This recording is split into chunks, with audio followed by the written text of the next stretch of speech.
इस वीडियो में एक आपका अगला चैप्टर यानी कि रासायनिक बलगत के बारे में बताया जाएगा और इसे मैं समझाने का प्रयास करूंगा। बेहतर तरीके से आप जानने का प्रयास कीजिए।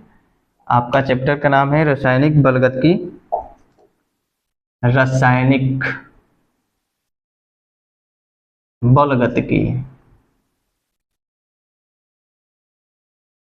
पाठ का नाम है आपका रासायनिक बलगत की। रासायनिक बलगत का परिभाषा होता है, इस पूरे चैप्टर में आपको रासायनिक अभिक्रिया और उसके वेग के बारे में पढ़ना है, ठीक है।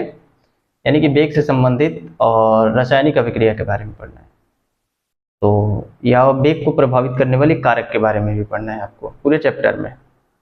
तो इसकी परिभाषा होगी रासायनिक अभिक्रिया के रासायनिक बलगत का परिभाषा होगा कि रसायन विज्ञान की वह शाखा जिसके अंतर्गत रासायनिक अभिक्रिया के वेग और वेग को प्रभावित करने वाले कारक का अध्ययन किया जाता है, उसे हम कहते हैं रासायनिक बलगत की।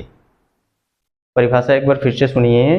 रासायनिक अभिक्रिया का इसमें देखो, इसमें पूरा टोटल चैप्टर में पहले बताया कि रासायनिक अभिक्रिया के वेग और वेग को प्रभावित करने वाले कारक, इन्हीं के बारे में जानेंगे और रासायनिक अभिक्रिया के बारे में। तो रासायनिक बलगत का परिभाषा होगा कि रसायन विज्ञान की वह शाखा जिसके अंतर्गत रासायनिक अभिक्रिया के वेग और वेग को प्रभावित करने वाले कारक का अध्ययन किया जाता है, उसे हम कहते हैं रासायनिक बलगत की, ठीक है। और रासायनिक अभिक्रिया, जैसे आप रासायनिक अभिक्रिया के बारे में जानेंगे, रासायनिक बलगत की और से संबंधित है रासायनिक अभिक्रिया, क्योंकि बिना रासायनिक अभिक्रिया का वेग हम नहीं जान सकते हैं। तो रासायनिक अभिक्रिया, इसमें एक टॉपिक है रासायनिक अभिक्रिया। तो मैं क्या करूं, रासायनिक अभिक्रिया, यहां से देखिए H2 + Cl2 बराबर क्या होगा, HCl बनता है 2HCl। आपको पता है PCl5 को यदि हम गर्म करते हैं तो ये टूट करके बनता है PCl3 और Cl2। ध्यान से देखिए, इन दोनों के बीच में जो भी कुछ ना कुछ तो हुआ है, वही रासायनिक अभिक्रिया है। और रासायनिक अभिक्रिया में क्या होते हैं कि नए पदार्थ बनते हैं, उनके गुणधर्म अलग अलग हो जाते हैं, ठीक है। लेकिन इसकी परिभाषा हम बता सकते हैं। देखो, इसमें यौगिक बना है और इसमें यौगिक क्या हुआ है, टूटा है।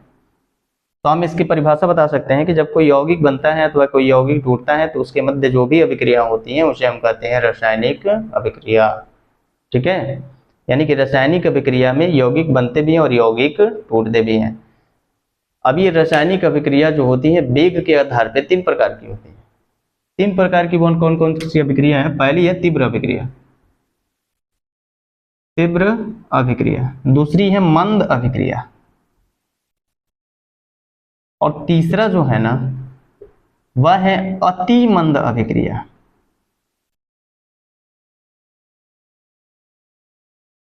वेग के आधार पे है, ध्यान दीजिएगा, वेग के आधार पर रासायनिक अभिक्रिया 3 प्रकार की होती हैं, तीव्र अभिक्रिया, मंद अभिक्रिया और अति मंद अभिक्रिया। तीव्र अभिक्रिया के बारे में समझ रहे हैं, कुछ ही पलों में कुछ ऐसे, देखिए प्रकृति में प्रत्येक दिन प्रत्येक समय कुछ ना कुछ रासायनिक अभिक्रिया होती रहती हैं। उसमें से कुछ अभिक्रियाएं ऐसी होती हैं जो कुछ पल में समाप्त हो जाती हैं, यानी संपन्न होकर खत्म हो जाती हैं।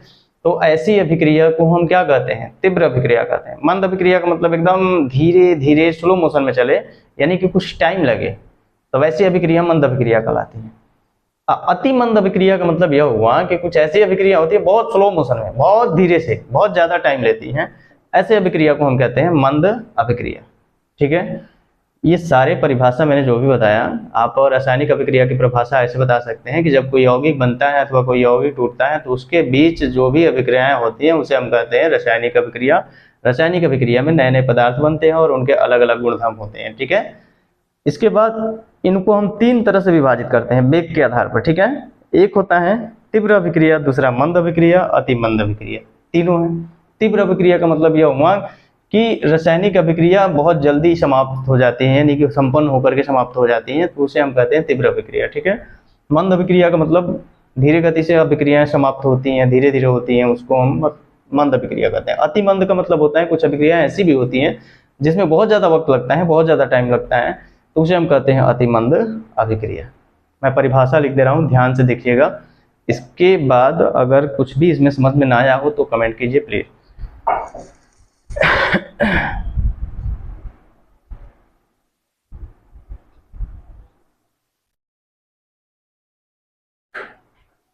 आप देख सकते हैं मैंने परिभाषा लिख दिया है। रसायन विज्ञान की वह शाखा जिसके अंतर्गत रासायनिक अभिक्रिया का वेग तथा वेग को प्रभावित करने वाले कारक का अध्ययन किया जाता है, उसे हम रासायनिक बलगतिकी कहते हैं। इसमें मैंने रासायनिक अभिक्रिया का भी परिभाषा लिख दिया है, जो बहुत ही शॉर्ट में लिखा है। किसी अभिक्रिया में जब कोई यौगिक बनता है अथवा कोई यौगिक टूटता है तो इसके मध्य हुई अभिक्रिया को रासायनिक अभिक्रिया कहते हैं। यह वेग के आधार पर मुख्यतः 3 प्रकार की होती हैं। पहला तीव्र अभिक्रिया, मंद अभिक्रिया, अति मंद अभिक्रिया। ठीक है। अब रासायनिक अभिक्रिया का परिभाषा आप ऐसे बता सकते हैं कि 2 या 2 से अधिक तत्व या पदार्थ आपस में संयुक्त होकर यौगिक का निर्माण करते हैं, अथवा कोई यौगिक किसी कारणवश 2 या 2 से अधिक भागों में टूटता है तो इसके मध्य जो भी अभिक्रिया होती है उसे हम कहते हैं रासायनिक अभिक्रिया। दूसरी चीज की रासायनिक अभिक्रिया में नए पदार्थ बनते हैं, उसके अलग अलग गुणधर्म होते हैं। तो ये सारे लंबा हो जाता है, इसलिए आप जितना शॉर्ट अच्छा रहे आपके लिए बेहतर रहेगा। शॉर्ट से शॉर्ट और समझने का प्रयास कीजिए ताकि आप कहीं भी अपने से भी परिभाषा बना करके लिख सकते हो। ठीक है।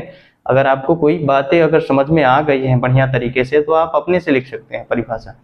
अगर समझ में नहीं आई है तो आपको रटना पड़ता है, इसलिए प्रयास रखना आप कि जिस बात को पढ़ रहे हो उसे समझने का प्रयास कीजिए, रटने का प्रयास न कीजिए। ठीक है। इसमें मैंने वेग के आधार पर 3 प्रकार की यहाँ पे लिखा हूँ, तीव्र अभिक्रिया, मंद अभिक्रिया और अति मंद अभिक्रिया। अति मंद अभिक्रिया। ठीक है। अति मंद अभिक्रिया, तीनों के बारे में मैंने समझा दिया था। इनका परिभाषा मैं नहीं लिख पाऊंगा, आप लोग चाहे तो अपने से लिख सकते हैं। परिभाषा इसका मैंने पहले बता दिया। तीव्र अभिक्रिया का मतलब जो रासायनिक अभिक्रिया में वेग इसका क्या होती है, ज्यादा होती है, तीव्र होता है, जिसके कारण कम समय में ही अब रासायनिक अभिक्रिया संपन्न हो जाती है।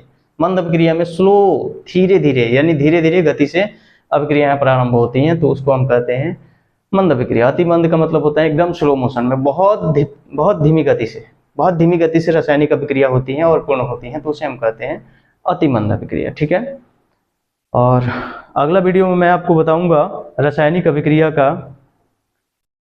वेग यानी कि दर। ठीक है। आगे अगला वीडियो में। धन्यवाद।